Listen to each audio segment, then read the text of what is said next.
ఓం మహాగణాధిపతయే నమః. ఓం గురుభ్యో నమః. ఓం శ్రీమాత్రే నమః. పరమేశ్వర స్వరూపమైనటువంటి జ్యోతిష, వాస్తు మరియు ఇతర అనేకమైనటువంటి శాస్త్రములను మనకు అందించినటువంటి మహర్షులకి నమస్కారం. హయగ్రీవ హయగ్రీవ హయగ్రీవేతి యో వదేత్ తస్య నిస్సరతే వాణి జహ్నుకన్యా ప్రవాహవత్. అరుణాం కరుణాతరంగితాక్షీం ధృతపాశాంకుశపుష్పబాణచాపాం అనిమాదిభిరావృతాం మయూకైః అహమిత్యేవ విభావయే భవానీం. శ్రీమాత్రే నమః. ఓం పితృదేవతాభ్యో నమః. మనం ఈరోజు గురువు జనవరి 1వ తేదీ నుంచి వక్రగతి పోయి స్ట్రైట్ అవుతున్నాడు. ఈ యొక్క గురువు వక్రగతి వెళ్ళిపోయి అది సవ్యగతిలోకి వస్తున్నందుకు అక్కడ ఒక 5 నెలల పాటు ఉంటాడు గురువు మేషరాశిలో ఉంటూ ఏ రాశుల వారికి ఎటువంటి ఫలితాలు ఇస్తాడు. అలాగే గురు రాశుల్లో రాహు ఉన్నాడు. ఈ గురు రాశుల్లో ఉన్న రాహు గురుచండాల యోగాన్ని ఏర్పరిచినందుకు ఎటువంటి ఫలితాలు జరుగుతాయి.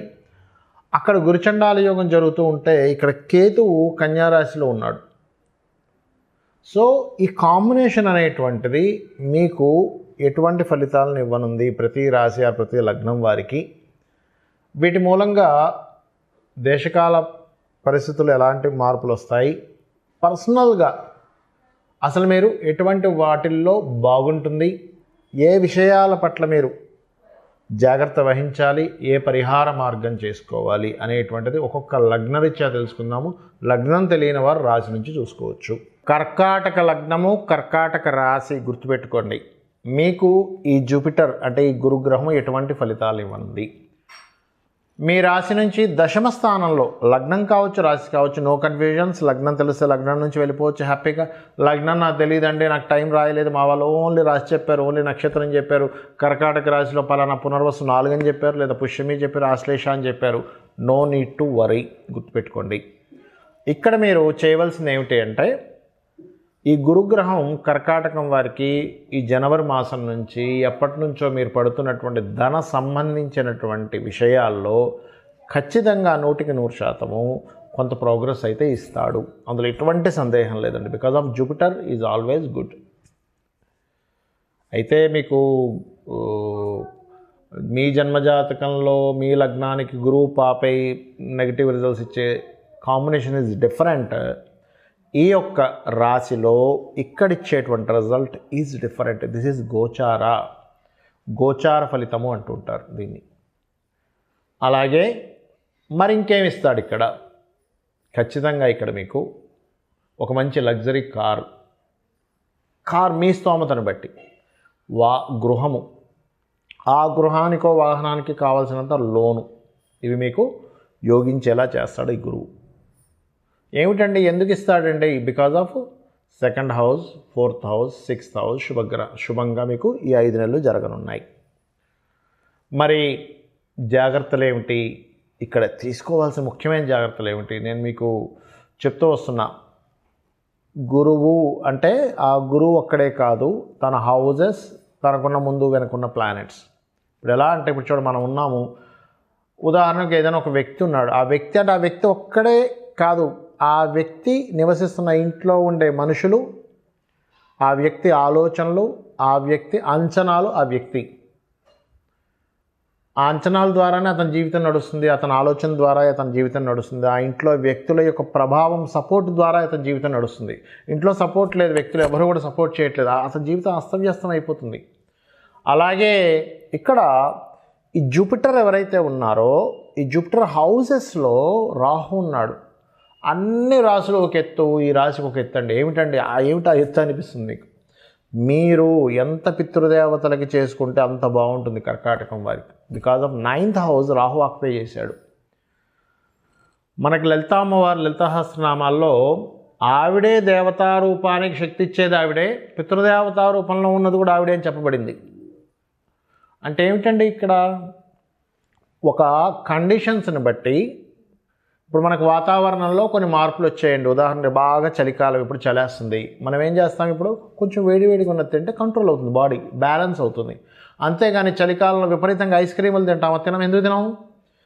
ఇంకా ఎక్కువ చలి ఎక్కువైపోయి జలుబు, దగ్గు రకరకాలు వచ్చేస్తాయి. అంతే కదా, మిరియాల కషాయం తాగుతాం ఈ టైంలో. అలాగే ఈ రాహువు యొక్క ప్రభావం ఇలాగ 9వ స్థానంలో ఉన్నప్పుడు ముఖ్యంగా కర్కాటక రాశి వారు అందరూ చేసుకోవాలి. బట్ కర్కాటక రాశి వారు పితృదేవతలకు ఇంకా ఖచ్చితంగా చేయాలి. ఇది గుర్తుపెట్టుకోండి, ఇది ఖచ్చితంగా గుర్తుపెట్టుకోండి. అలాగే అగ్రిమెంట్స్, కాంట్రాక్ట్స్ 3వ స్థానంలో కేతు ఉన్నాడు కాబట్టి, అంటే గురువు నుంచి 6లో ఆయన ఉన్నాడు కాబట్టి కాంట్రాక్ట్స్, అగ్రిమెంట్స్ విషయంలో కూడా కాస్త జాగ్రత్త వహించండి. ఇక మీరు చేయవలసినటువంటి దేవతా ఆరాధన, స్కందుని యొక్క ఆరాధన చేయండి. సుబ్రహ్మణ్యేశ్వర స్వామి ఓం స్కందాయ నమః అనే నామస్మరణ చేయండి, అన్ని విధాలా బాగుంటుంది. మరి ఈ గురువు మేషంలో ఉన్నందుకు, రాహు మీనంలో ఉన్నందుకు, కేతువు కన్యారాశిలో ఉన్నందుకు దేశకాలమాన పరిస్థితుల్లో ఎటువంటి ఫలితాలు వస్తాయి చూసుకున్నట్లయితే, కొత్త వైరస్లు ఏదో విజృంభిస్తున్నాయని కొంచెం అలర్ట్గా ఉండాలని. ఎందుకంటే ఈ గురువు ప్రజెంట్ అయితే వక్రగతిలో ఉన్నాడు, స్ట్రైట్ జనవరి 1 నుంచి అవ్వబోతున్నాడు. ప్రస్తుతం ఎప్పుడైతే వక్రగతిలో ఉన్నాడో, మనకు ఒక 3 ఏళ్ల క్రితం ఏదైతే అప్పట్లో మనకి కోవిడ్ ఆర్ కరోనా వచ్చి ఇబ్బంది ఎలా ఉందో అటువంటి సిమ్టమ్స్ కొంచెం ఇబ్బందిని ఇస్తుంది, కొద్దిగా, ఎక్కువ కాదు. అప్పట్లాగా మొత్తం మూసేసుకొని నెలల తరబడి ఇంట్లో ఉండడం, అన్నీ బంద్ అయిపోవడం, అసలు రోడ్డు మీద తిరగకపోవడం అట్లా ఏం కాదు. కానీ కొంత దాని ప్రభావం కొంత ఉంటుంది. ఏది, ఈ గురువు వక్రగతి ఉన్నంతకాలం. వక్రగతి అయిపోయాక దాని ప్రభావం కొంత తగ్గుతుంది. ఎందుకంటే ఈ రాహు కేతువుల మధ్యలో, కాలానికి మోక్షానికి కారకులైన రాహుకేతువు మధ్యలో ఈ గ్రహాలన్నీ పడున్నాయి. ఎప్పుడైతే జనవరి 15 వస్తుందో, 1వ తేదీ వస్తుందో, మనం ఈ డిసెంబర్ మాసంలో చెప్పుకుంటున్నాం కాబట్టి 1వ తేదీ వస్తుందో, అప్పుడు ఏమవుతుంది అంటే కొంచెం గురువు వక్రగతి ఎప్పుడైతే పోతుందో ఈ సిమ్టమ్స్ అనేవి కొంచెం కంట్రోల్ అవుతాయి. కానీ ఈ ఆరోగ్యాన్ని ఇచ్చే కారకుడు రవి అక్కడే ఉన్నాడు కదా, అందుకని ఈ రవి బయటకు వచ్చేదాకా, అంటే ఈ రాహు నుంచి బయటపడాలి రవి. ఎప్పుడు బయటపడతాడు ఆయన అంటే ఏప్రిల్ 14వ తేదీ బయటకు వస్తాడు ఆయన.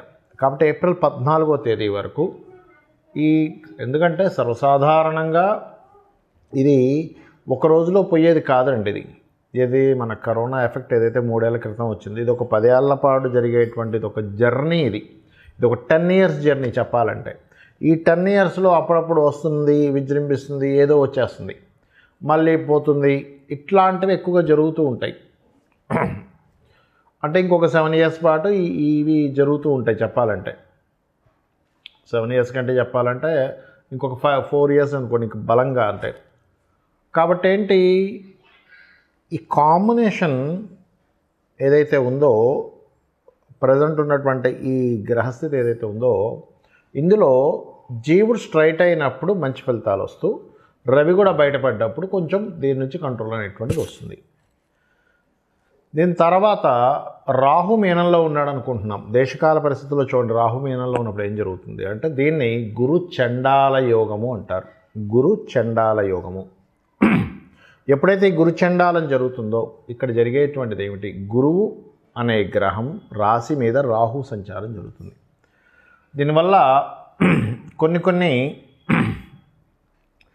రకాల, అంటే ఏ ప్రొఫెషన్స్లో అయితే వాళ్ళు జాగ్రత్తగా ఉండాలనేటువంటి సూచిస్తుంది పర్టికులర్గా. ఎవరు అంటే పర్టికులర్గా పాయింట్ నెంబర్ 1, ఈ గురుత్వ సంబంధించిన వృత్తుల్లో ఉన్నటువంటి వారు. గురుత్వ వృత్తులు అంటే ఇక్కడ లాట్ ఆఫ్ సెక్టార్స్ ఉంటాయి. ఇందులో ఒకటి ఈ గురుత్వం అంటే ఎవరికైనా గైడ్ చేసేవాళ్ళు, పౌరహిత్య రంగాల్లో ఉన్నటువంటి వారు, ఈ జ్యోతిష్య రంగాల్లో ఉన్నటువంటి వారు కూడా చాలా జాగ్రత్తగా ఉండాలి. అలాగే లాయర్లు, జడ్జిలు, ఈ లాయర్లు జడ్జిల విషయంలో కూడా చాలా జాగ్రత్తగా ఉండాలి. అంటే వీళ్ళు కూడా కొంత జాగ్రత్తగా ఉండాలి. అండ్ టీచర్స్, కన్సల్టెన్సీ సెంటర్స్ వాళ్ళు, కన్సల్టెన్సీస్ నడిపేటువంటి వారు.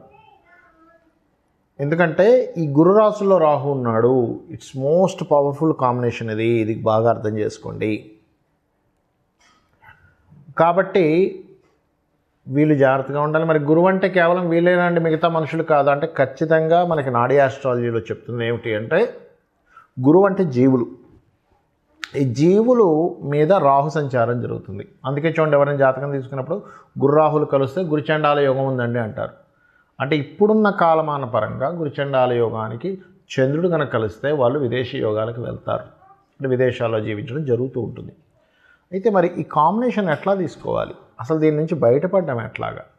ఈ కాంబినేషన్ మనకేం చెప్తుంది? అలాగే కేతు 6లో ఉన్న కేతు ఏం చెప్తున్నాడు అంటే, కన్యారాశిలో ఉండే కేతు ఏం చెప్తున్నాడంటే, కన్యారాశిలో ఉండే కేతు వెరీ క్లియర్గా దేశకాలమాన పరిస్థితుల్లో ఏం చెప్తున్నాడు? మనం ఇప్పుడు ఇండియాలో ఉన్నాము అండ్ హైదరాబాద్లో ఉన్నాం కాబట్టి ల్యాండ్ హౌస్లో ఉన్నాడు కేతు వెళ్ళి, కాబట్టి ల్యాండ్స్ విషయంలో ఏమి కంగారేం పడకండి. ఒక సంవత్సరంన్నర వరకు కొంచెం స్టెబిలిటీగా ఆగుంటాయి రేట్స్ అనేటువంటి చూపిస్తుంది. అలాగే ఈ రాహువు ఇక్కడ ఉన్నందుకు అందరూ కూడా దేవతా అనుగ్రహంతో పాటు ఖచ్చితంగా గుర్తుపెట్టుకోండి, ఖచ్చితంగా పితృదేవతలకు చేసుకోవాలి. అదేవిధంగా మనకి కలియుగంలో కలౌ చండీ వినాయక అంటారు. అంటే చండీని వినాయకుడిని ఎక్కువగా చేసుకోవాలట ఈ కలియుగంలో. అంటే గణపతి యొక్క ఆరాధన, అదేవిధంగా చండీ పారాయణము ఇవి గనక చేసినట్లయితే ఈ కాలములో ఉన్న చూసారా, ఈ కాలసర్పము ఉన్నటువంటి అధిక గ్రహాలు కాలంలో ఉన్నప్పుడు ఈ కాలంలో జరిగే విపత్తుల నుంచి జీవులు కాపాడబడతారు. అంటే ఏమీ లేదండి, చేయడం ఆరాధన చేయడం. చాలామంది అంటారు ఏమంటే ఆరాధన అన్నారు, ఏం చేయాలి? ఎందుకంటే నార్మల్గా ఉండే లేమ్యాన్కి అర్థం కాదు ఆరాధన అంటే. సింపుల్గా ఏం లేదు, మీరు చేసే ప్రతి పని కూడా ఒక గణపతిని తలుచుకుంటూ చేయండి.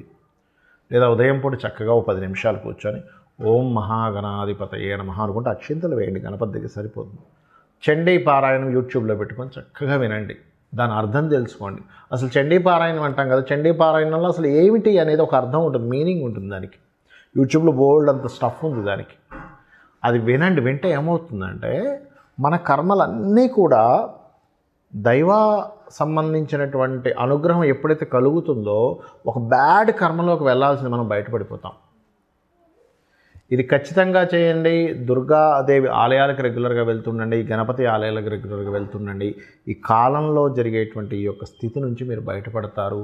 మీ అందరూ అమ్మవారి యొక్క అనుగ్రహానికి పాత్రలవుతారు. శ్రీమాత్రే నమః.